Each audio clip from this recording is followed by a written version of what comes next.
మీరు ఎక్కువగా ఆలోచించకండి యమునమ్మ, అన్నీ అవే సర్దుకుంటాయి. ఆ ఆశతోనే ఎదురు చూస్తున్నాను.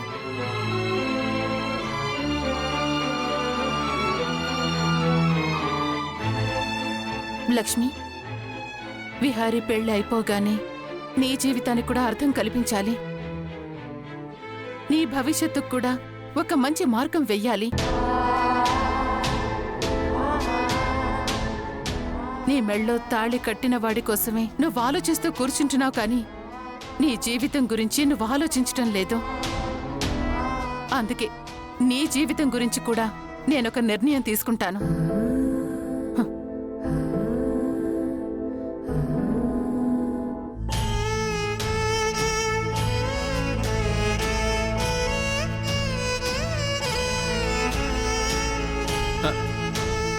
లక్ష్మమ్మ, ఏటంత దీర్ఘంగా ఆలోచిస్తున్నావు?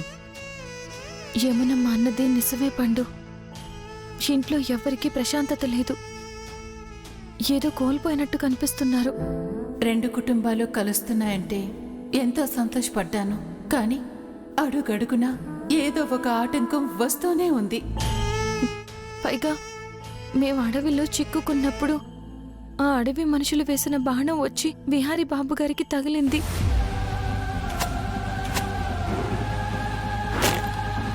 అంటే అది ప్రాణాపాయమే కదా.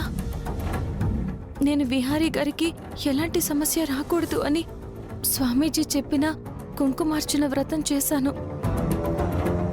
అయినా అడవిలో ఆయనకు ఎందుకు ఆ ప్రమాదం ఎదురైంది? ఎందుకు ఆయనకి అలాంటి ఆపదొచ్చింది? ఈ విషయాన్ని ఇంత సులువుగా తీసుకోకూడదనిపిస్తుంది. ఒకసారి వెళ్ళి స్వామీజీని కలవాలి. అవునమ్మా, నా మాట కూడా అది. ఒకసారి వెళ్ళి స్వామీజీకి కలవండి. స్వామీజీ అయినా విహారబాబుకి నీకు ఏర్పడిన బంధం గురించి కాస్త గట్టిగా చెప్తారు. పండు, మళ్ళీ మొదలు పెట్టావా? సరే సరే, నేను ఒకసారి స్వామీజీని కలిసి వస్తాను.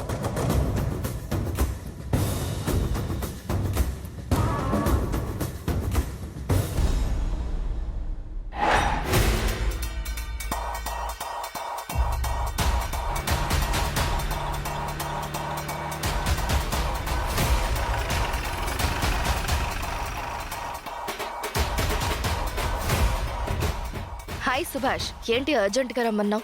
మన పరిస్థితి రోజు రోజుకి చాలా దారుణంగా తయారవుతుంది అంబిక. ఆ ఇన్వెస్టర్స్ వేట కుక్కల్లా వెంటాడుతూనే ఉన్నారు. సమయం దొరికితే మనల్ని ఎప్పుడు మట్టు పెడదామా అని ఆలోచిస్తున్నారు.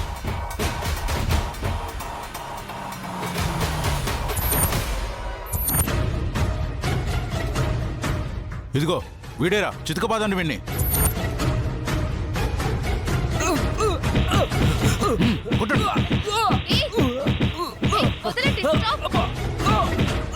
కొట్టండి, సుభాష్, ఇంకా కొట్టండి, కొట్టండి రా. దామోదర్ గారు, వాట్ ఇస్ దిస్? ఏంటి దౌర్జన్యం చేస్తున్నారు? ప్లీజ్ స్టాప్ దామోదర్ గారు. మీరు కొట్టండి రా.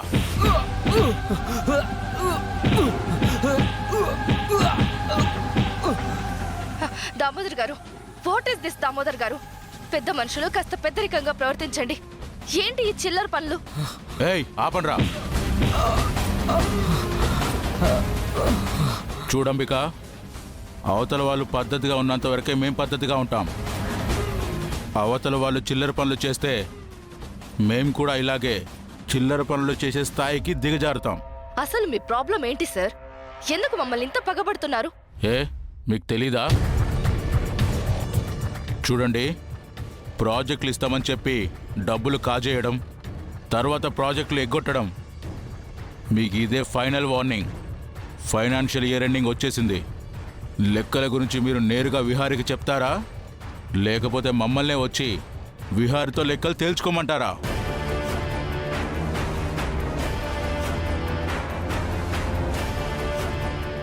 చూడండి దామోదర్ గారు, ఆవేశపడ్డం వల్ల ఎలాంటి ప్రయోజనమూ ఉండదు. కాస్త ఆలోచించి నడుచుకోవడం వల్ల ఎవరికి ఏ నష్టం జరగదు. ఇలాంటి కబుర్లు చెప్పి చెప్పి మా అడుగులకు సంకెళ్ళు బాగానే వేస్తున్నారు. ఇక మేము ఆగేదే లేదు. దామోదర్ గారు, నాకు 1 వీక్ టైం ఇవ్వండి. మీ లెక్కలన్నీ నేను తేలుస్తాను. మిమ్మల్ని నమ్మడం ఎప్పుడో మానేశాం. కానీ ఆఖరి అవకాశంగా ఈ వారం రోజులు టైం ఇస్తున్నాం. జాగ్రత్త. సరే, పదండ్రా.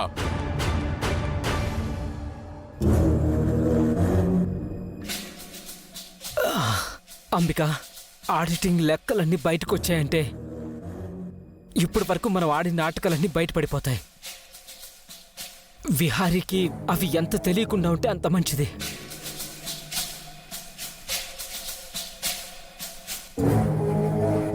హాయ్ అంబిక. హాయ్ సుభాష్. వీడొక్కడు నాకు పుండు మీద కారం చల్లడానికి కరెక్ట్ టైంలో ఊడి పడుతూ ఉంటాడు. సుభాష్, ఏంటి చెంప వాసిపోయింది? ఆ ముక్కుచుడు వంకరపోయింది, మూత పగిలిపోయింది. ఏమైంది సుభాష్? ఏం కాలేదు. లేదు లేదు, ఏదో అయింది. బాగా కావలసిన వాళ్ళెవరో చితికిపోతున్నట్టున్నారు. అప్పుల వల్ల, లేదంటే నిన్ను నమ్మి మోసపోయిన వాళ్ళ? నీకు అనవసరమైన విషయాల్లో కలగజేసుకోవద్దని నీకిప్పటికే 100 సార్లు చెప్పాను. మర్యాదగా ఇక్కడి నుంచి వెళ్ళు. వెళ్తానులే అంబిక. నిన్ను చూడగానే నాకు ఒక ముఖ్యమైన విషయం గుర్తుకొచ్చింది. అది చెప్దామని దగ్గరకు వచ్చానంతే. ఏంటి? ఏం లేదంబిక, రేపో మాపో మన ఆఫీస్లో ఆడిటర్లు లెక్కలు చూస్తారంట. నీ చేతివాటం చూపించి లెక్కల్లో తప్పుడు అంకెలు వేస్తే అవి బయటపడతాయేమోనని హెచ్చరించడానికి వచ్చాను నేను. ఆ తప్పు లెక్కలే గాని బయటపడ్డాయనుకో, విహారి నిన్ను మెడ పట్టుకొని ఇంట్లో నుంచి బయటికి గెంటేయడం ఖాయం.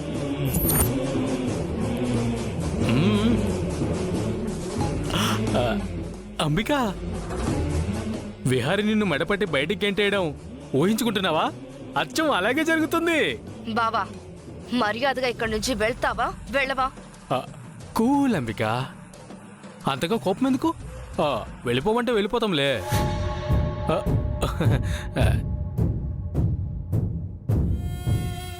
మీ బావేంటి అంబిక లేనిపోని విషయాల్లో కాళ్ళు వేళ్ళు పెడతాడు? మా బావ గురించి వదిలే సుభాష్. ఇప్పుడు మనం ఆలోచించాల్సింది ఆడిటర్స్ చూసే లెక్కల గురించి. మరి ఇప్పుడేం చేద్దాం? ఆడిటర్స్ గానీ లెక్కలు చూడటం మొదలు పెట్టారంటే మన బండారం బయటపడ్డం ఖాయం. అదే సమయంలో ఈ దామోదర్ వాళ్ళు మన మీద రెచ్చిపోయే అవకాశం కూడా దొరుకుతుంది. మనల్ని బుక్ చేయడానికి కరెక్ట్ టైం వాళ్ళ చేతికి చిక్కుతుంది. ఎట్టి పరిస్థితుల్లోనూ అలా జరగడానికి వీల్లేదు. ఏదో ఒకటి చేసి ఈ గంట నుంచి గట్టెక్కాలి.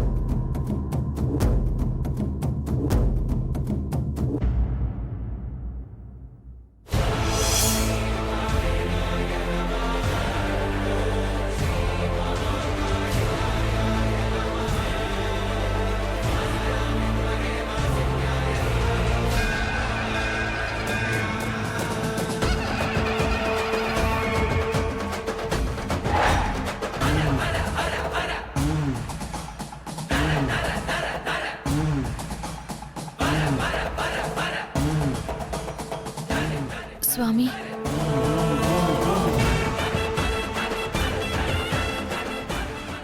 మీ ధ్యానానికి భగ్నం కలిగించినందుకు నన్ను క్షమించండి స్వామి. పర్వాలేదమ్మా. నీ సమస్యల్ని తగ్గించడానికి నేనే పూనుకొని నీ దగ్గరికి వచ్చేవాణ్ణి. ఈరోజు నువ్వే నన్ను వెతుక్కుంటూ వచ్చావంటే ఏదో పెద్ద ప్రశ్నే నీలో ఉంది. ఏమిటమ్మా? స్వామి, అక్కడ కొడుకు పెళ్లి కుదిరిందన్న సంతోషం యమునమ్మ గారిలో లేదు.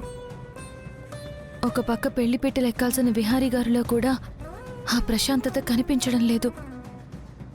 నాకు ఆ ఇంట్లో నీడ కల్పించిన యమునమ్మ గారు బాధపడుతుంటే నేను చూసి తట్టుకోలేకపోతున్నాను స్వామి.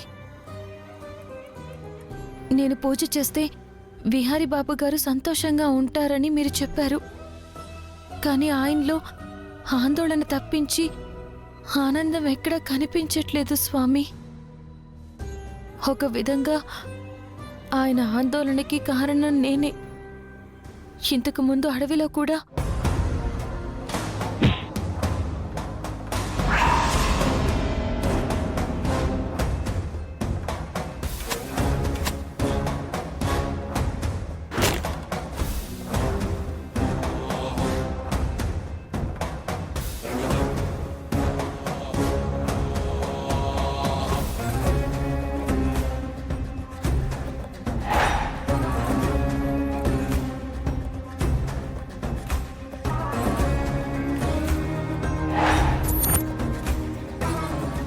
ఎందుకు ఇలా జరుగుతుంది స్వామీజీ?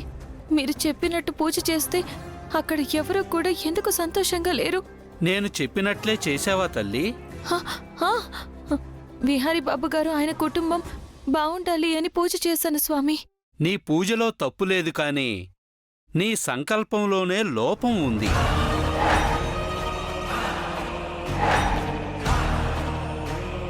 తప్ప ఏంటి స్వామి అది? విహారి బావుండాలి, ఆయన కుటుంబం బాగుండాలని పూజలు చేస్తున్నావే కాని నా భర్త బాగుండాలి, ఆయన కుటుంబం సంతోషంగా ఉండాలి అని నువ్వు పూజలు చెయ్యకపోతే ఫలితాలు ఎలా వస్తాయి తల్లి? ఎప్పుడైతే విహారీ చేత నువ్వు మెడలో తాళి కట్టించుకున్నావో ఆ క్షణమే నీ భర్తలో నువ్వు సగభాగం అయ్యావు.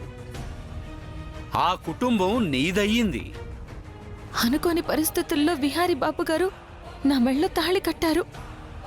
అంత మాత్రాన్న నేను ఆయన భార్యనైపోతానా స్వామి? ఎప్పటికీ విహారీ బాబు గారి పక్కన స్థానం సహస్రమ్మ గారిదే కదా. నేను అలాంటి మనిషిని ఆరాధించాలి కానీ ఆశించకూడదు అని నాకు తెలుసు స్వామి. కలవబోతున్న ఆ రెండు కుటుంబాలు విడిపోకూడదు. నాకు అండగా నిలబడుతున్న యమునమ్మ గారికి, విహారీ బాబు గారికి నేనొక సమస్యగా మారకూడదు. తప్పమ్మా. చూడమ్మా, తలరాతని త్యాగం చెయ్యకూడదు.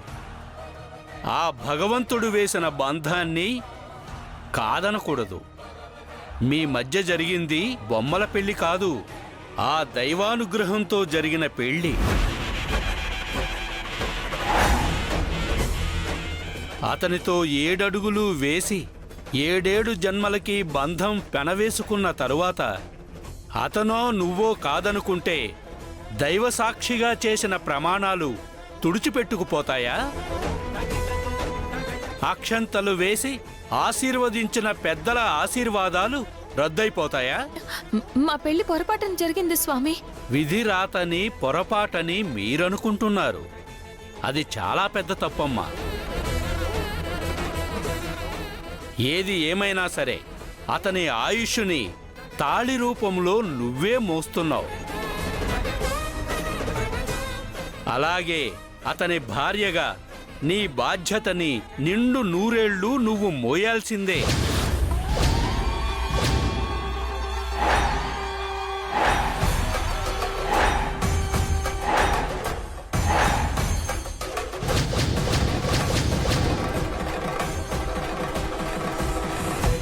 నీ గుండెల మీద ఆ మాంగళ్యం ఉన్నంతకాలం నీ గుండెల్లో నీ భర్తని ఉంచుకొని ఆరాధించాల్సిందే. అతనే నీ సర్వస్వమనుకొని నువ్వు బ్రతకాల్సిందే. అలా కాకుండా అతని పక్కనే ఉంటూ మీ మధ్య ఏ బంధము లేదని అతని కోసం నువ్వు ఎన్ని పూజలు చేసినా అదంతా వృధా ప్రయాసే అవుతుందమ్మా.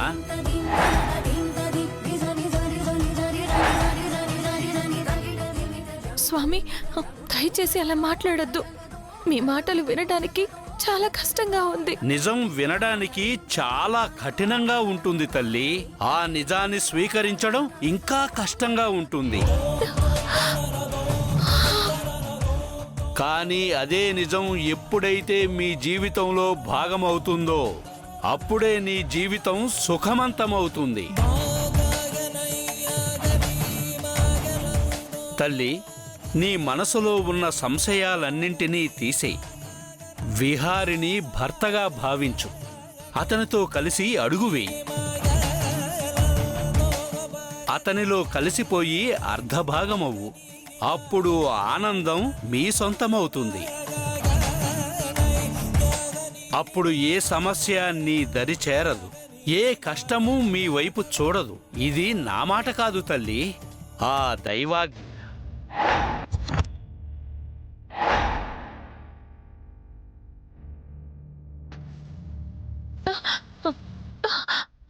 కానీ స్వామి, ఇక ఎలాంటి సందేహాలు వద్దు తల్లి.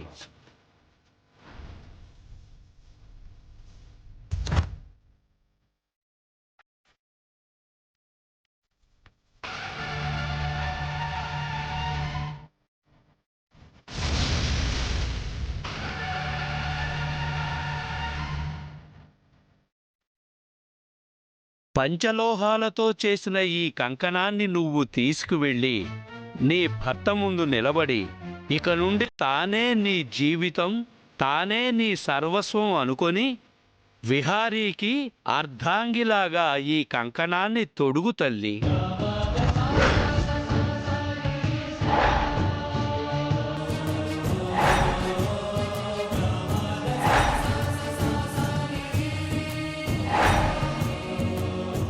ఇది నీ భర్త చేతికి ఉంటే ఏ శక్తి అతనిని ఏమీ చెయ్యలేదు.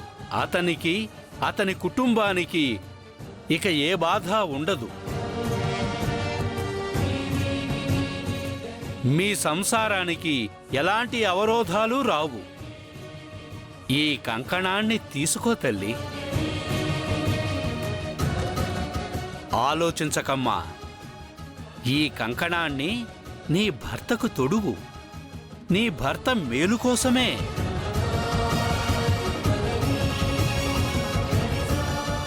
విహారీ ఆనందమే నువ్వు కోరుకుంటే నీకింతకంటే మంచి అవకాశం రాదు తల్లి.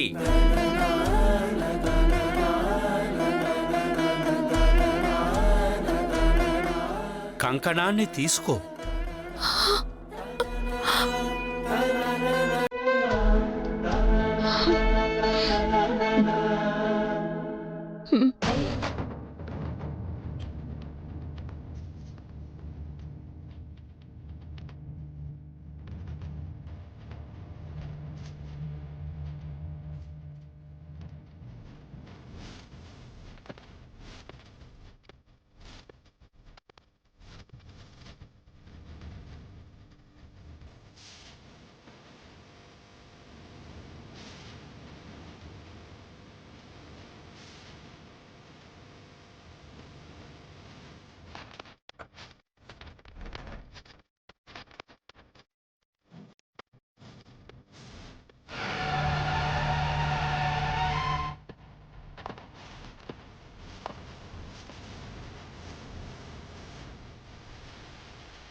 నువ్వు మనస్ఫూర్తిగా విహారి నీ భర్తే అనుకొని పంచలోహాలతో చేసిన ఈ కంకణాన్ని తొడగాలి.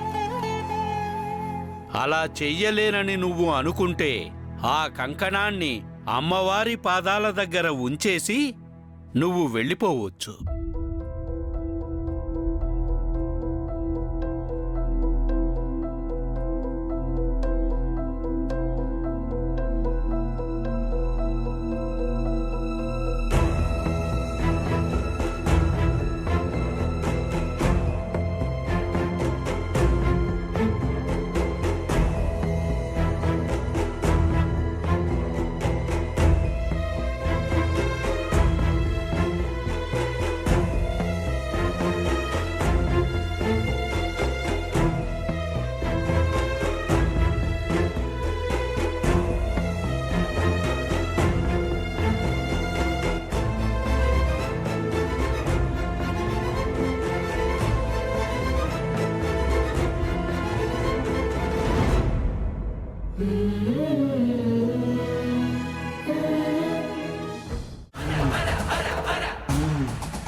ఈ రోజు నుంచి నీ జీవితంలో కొత్త ప్రయాణం మొదలవుతుంది.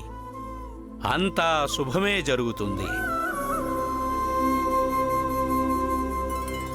దీర్ఘ సుమంగళీ భవ.